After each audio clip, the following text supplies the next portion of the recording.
এইবাৰৰ শ্ৰীমন্ত শংকৰদেৱ সংঘৰ সকলোতকৈ ব্যতিক্ৰমী মূল মঞ্চখন চাওক, সম্পূৰ্ণ থলুৱা সামগ্ৰীৰে বনোৱা। আকৌ পানী চাওকচোন, সেই শিবিৰ দুটা আছিল কৰ্মী শিবিৰ, কিন্তু কি যে ক'ম আৰু বহুত বেয়া হৈ গৈছে, মানে বৰষুণটোৱে বহুত বৰবাদ কৰি দিলে, কৈছোঁ নহয়। হ'বলৈ গৈ আছে শংকৰ সংঘৰ অধিৱেশন অহাকালিৰ পৰা। আজি হৈছে 9 তাৰিখ, 10, 11, 12 তাৰিখে শংকৰ সংঘৰ অধিৱেশন হ'বলগীয়া আছিলে। মই আনৰ মুখেৰে শুনিছিলোঁ পিছুৱাব বুলি, কিন্তু অৱশেষত গম পালোঁ যে নিপিছুৱাই 10, 11, 12 তাৰিখে হ'ব। কাৰণটো হৈছে বৰষুণটোৱে মানে গণ্ডগোল কৰি দিলে, গোটেই জেগাবোৰ মানে বোকা কৰি পেলালে। তথাপিও হোৱাটো হ'বই বুলি কৈছে ডেট মতেই। আৰু এতিয়া মই যাবলৈ ওলাইছোঁ শংকৰ সংঘৰ অধিৱেশনলৈ, আৰু যাব বাৰু লগত দুজনমান। মানে গেট এখন দান দিছিলোঁ, তাকেই মানে বনাইছে নে নাই নে কিমানখিনি আগবাঢ়িছে অলপ চাবলৈ যাওঁ বুলি, বা আপোনালোককো দেখুৱাওঁ বুলি আজি ওলাই আছোঁ মানে। আৰু সেই ওলাই থকাৰ সময়তে নগাঁৱৰ পৰা একদম ছাবস্ক্ৰাইবাৰ বন্ধু কেইজনমান আহিলে, 5জন। নগাঁৱৰ নহয় জানো? নগাঁও কোন জেগানো? কাকমাৰি। আচ্ছা, অধিৱেশনলৈ বুলি নে কিনো? বাহ, অধিৱেশনলৈ বুলি মানে একদম প্ৰথম ছাবস্ক্ৰাইবাৰ লগ পালোঁ অধিৱেশনলৈ অহা। এদিন আগতে আহিলে, যিয়ে নহওক ভাল লাগিব, সকলোকে লগ পাম। 2টা বাজিলে আৰু ইমান দেৰি কৰিলে ঘৰতে কি হ'বনো বাৰু, সন্ধিয়া হৈ যাবচোন এতিয়া। তাতে বৰষুণ দিয়া বতৰ, মানে 2টা বজাতেই সন্ধিয়া যেন লাগি গৈছে। এই মহাশয় দুজনো যাব আমাৰ লগত, কিন্তু ইহঁত 2টাৰ কাৰণে ৰখোতে 1 ঘণ্টা লেট হৈ গ'ল। যিয়ে নহওক এতিয়া আমি সকলোৱে যাওঁ, গাড়ীখন ৰেডি হৈ আছে। কিনকিনীয়া বৰষুণত ক'ত দেহা তিতি, গাড়ীখনে তিতিব। বৰ্মন, এইটো পইচাটো দি দেচোন, বহুত দিনৰ মূৰত আজি গাড়ীখনত তেল ভৰাইছো। শুকান হৈ আছিলে মানে বহুত দিন। অ ভাই, কি খবৰ? ভালে আছো। অলপ বেছিকে ভৰাই দে আকৌ, 2 লিটাৰ মান। চিন্তা নকৰ, আপোনাৰ কাৰণে আছে আৰু ভৰাই দে আকৌ।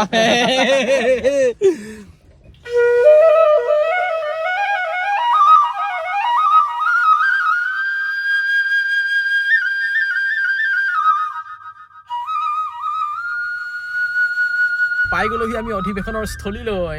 নতুনকৈ হয়তো 2টা ৰাস্তা বনাইছে নেকি সম্ভৱ। আমি এটা ৰাস্তাৰ পৰা মানে গৈ আছোঁ এতিয়া। মেইন গেটখন সোঁফালৰ পৰা আছে, হাইৱেটো হৈছে সেইটো, কিন্তু আমি তাৰ পৰা যোৱা নাই এতিয়া।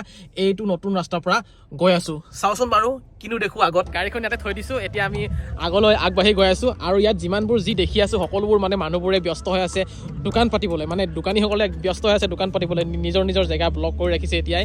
অহাকালিৰ পৰা যিহেতু অধিৱেশন হয়, পুৰা একদম দোকান বহিব যেন পাইছোঁ ইয়াত। মই এই অধিৱেশনখনত যিখন মানে গেট দান দিছোঁ বুলি কৈছিলোঁ, সেইখন এতিয়া আপোনালোকক মই দেখুৱাবলৈ গৈ আছোঁ। কিন্তু আমি যিফালৰ পৰা আহিলোঁ, বাণিজ্য মেলা মানে এইখন।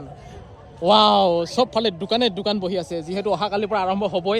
এতিয়া সৌখন দলং আছে, সেই দলংখনৰ পৰা পাৰ হৈ যাম, যিহেতু মাজতে এখন আছে নৈ। ভিডিঅ'টো দলংখনৰ পৰা পাৰ হৈ আহিছোঁ। বঢ়িয়া বনাইছে, কিন্তু একদম ডবল দি দিছে, ডবল। সৌখন দলং, সৌফালে আছে হাইৱেটো, গাড়ীখন তাতে থৈছোঁ। আৰু এনেকৈ আমি আহিলোঁ, তাৰপিছত এই বাঁহৰ দলংখনৰ পৰা পাৰ হৈ আহিলোঁ। তাৰ পাছতে এইফালে চাওক, এটা পকা ৰাস্তা বনাই দিছে। মেইন গেটখন হৈছে সৌখন, চাওক সৌখন হয়, কিন্তু আমি সেইফালৰ পৰা অহা নাই, এইফালৰ পৰা এতিয়া আমি শ্বৰ্টকাট মাৰিম। যিহেতু পথাৰ জেগাতহে অধিৱেশনখন পতা হৈছে, আৰু পথাৰতে পাতিব লাগিব, ইমান বহল জেগানো ক'ত পাব। আৰু দি দিলে তাতে বৰষুণ, আৰু বৰষুণৰ কাৰণে চাওকচোন এনেকুৱা বোকা হৈ গৈছে, কিনো ক'ম আৰু। অত দিনৰ পৰা ৰ'দ দিলে, কিন্তু এই কেইদিনতহে বাৰু বৰষুণ দিব লাগেনে বাৰু? তহঁতে চাগে বৰষুণ দিবলৈ কৈছ, মোৰ সম্ভৱ দুটাই। হয়। এইখনে হৈছে মূল মণ্ডপ। তামোল গছৰ খুঁটা, চেৰ তামোল গছৰ খুঁটা, টকৌপাতেৰে বনোৱা, বাঁহেৰে বনোৱা।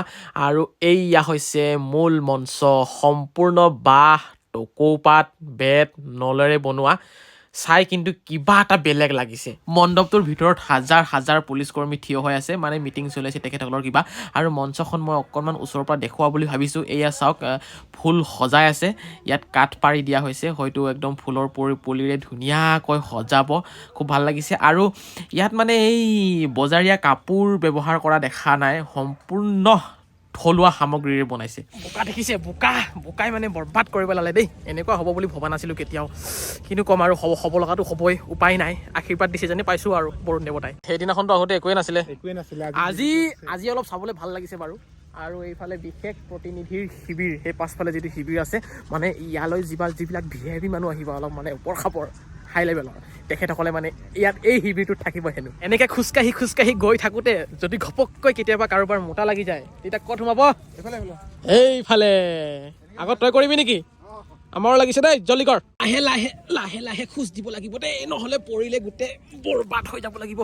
ঐ লাহে বোকা মানে তামাম হৈছে, কৈছোঁ নহয়। আকৌ পানী চাওকচোন, সেই শিবিৰ দুটা আছিল কৰ্মী শিবিৰ, কিন্তু কি যে ক'ম আৰু, বহুত বেয়া হৈ গৈছে, মানে বৰষুণটোৱে বহুত বৰবাদ কৰি দিলে কৈছো নহয়। তাৰ পাছত কিহৰ কাজিয়া ফটো মাৰোতে ইমান ধুনীয়া হাতী এটা পাইছ ফটো মাৰিবলৈ ভালকে মাৰি ল কাজিয়া কেলে কৰিছ ভীম ভীম নকৰিবি ভীমৰ আগত হাৰ মূৰ ভাঙি দিম গদাৰ কোবত ঔফালে শদিয়া শাখা শিবিৰ এইফালে মাৰ্ঘেৰিটা জিলা শাখা এইফালে বা কি আছে তিনিচুকীয়া জিলাৰ শাখা মজা মজা আৰু সেইবোৰ যিমান লাইন লাইন দেখা পাইছে চব শিবিৰ সেইবিলাক এই যিটো পেণ্ডেল দেখা পাইছে আপোনালোকে এই পেণ্ডেলটো হ'ব নাটঘৰ ইয়াত ভাওনা অনুষ্ঠিত হ'ব 3 দিন যিহেতু অধিৱেশন 3 দিন হ'ব আৰু 3 দিন নিশা এই পেণ্ডেলটোত ভাওনা হ'ব নাটঘৰ হয় এইটো আৰু এই নাটঘৰৰ সন্মুখতে এখন গেট মই দান দিছিলোঁ আৰু গেটখনৰ কাম এতিয়া সম্পূৰ্ণ হোৱাই নাই এই যি দুটা দেখা পাইছে আপোনালোকে মই গেটখনৰ মানে ডিজাইনটো কৈ দিছোঁ এই দুটা হ'ব খোল আৰু ওপৰত থাকিব বাঁহী সেই তেনেকেই মানে গেটখন ডিজাইন কৰা হৈছিলে আৰু মিস্ত্ৰীয়ে এতিয়াও গেটখন সম্পূৰ্ণ কৰি দিয়াই নাই হয়তো আজিৰ ভিতৰত সম্পূৰ্ণ কৰি দিব হ'বলা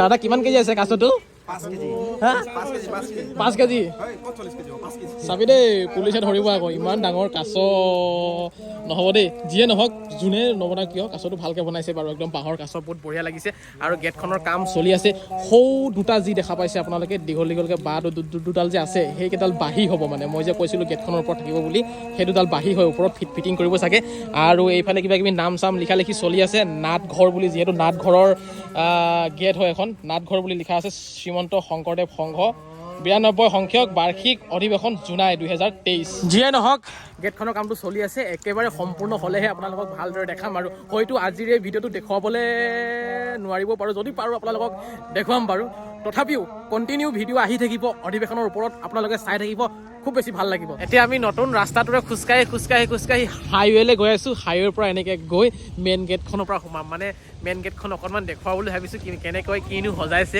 বহুত দূৰ খোজকাঢ়ি আমি মেইন গেটখনৰ সন্মুখত থিয় হৈছোঁহি আৰু ইমান ভাল লাগিছে মেইন গেটখন ওপৰত চাওকচোন দুটা হাতীয়ে মণিকূট দাঙি আছে আৰু কালাৰ চালাৰ ইমান ধুনীয়া লাগিছে কিন্তু দেই ওচৰৰ পৰা চাওঁ যেনহে লাগিছে ওচৰৰ পৰা গৈ চাওঁচোন ৰ'ব দূৰৰ পৰা চাই মই কি ভাবিছিলোঁ গম পাইছেনে কিবা ফাইবাৰ হয় নেকি বুলি ভাবিছিলোঁ কিন্তু নহয় থাৰ্মকলৰ পৰা বনোৱা যেনহে লাগিছে থাৰ্মকল যেনে লাগিছে যিটো কালাৰ দিছে নহয় গমেই পোৱা নাই কি হয় কি নহয় ছাবস্ক্ৰাইবাৰ ভিডিঅ' চোৱা থেংক ইউ ধেমাজি কেতিয়া আহিলা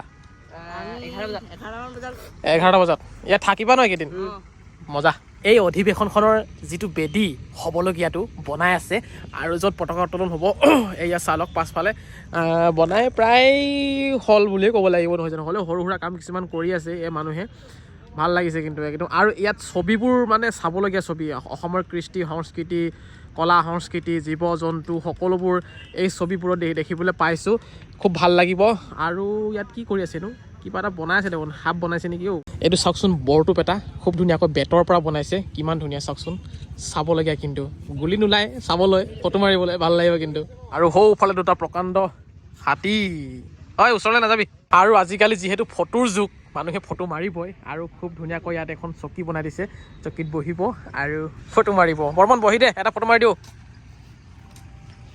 কিচিক কাৰোবাৰ কিচিক দে হৈ গ'লে বহুত দূৰ খোজকাঢ়িলোঁ ভাগৰ লাগি গ'ল এতিয়া অলপ চাহ এটা খাবলৈ বিচাৰিছোঁ টেকেলি পিঠা লাল চাহ আছেনে বাইদেউ বঢ়িয়া আমাক 4জনৰ কাৰণে দিয়ক আহিছিলোঁহে পাই গ'লোঁ দেখোন বনাই থৈ দিছিলে নেকি চাওঁচোন কেনেকুৱা লাগে খাবলৈ ঠিকে আছে বঢ়িয়া সৌফালে চাহো আহি গৈছে মজাকৈ আপোনাৰ ঘৰ বাইদেউ ক'ত ন ওচৰতে ধুনীয়া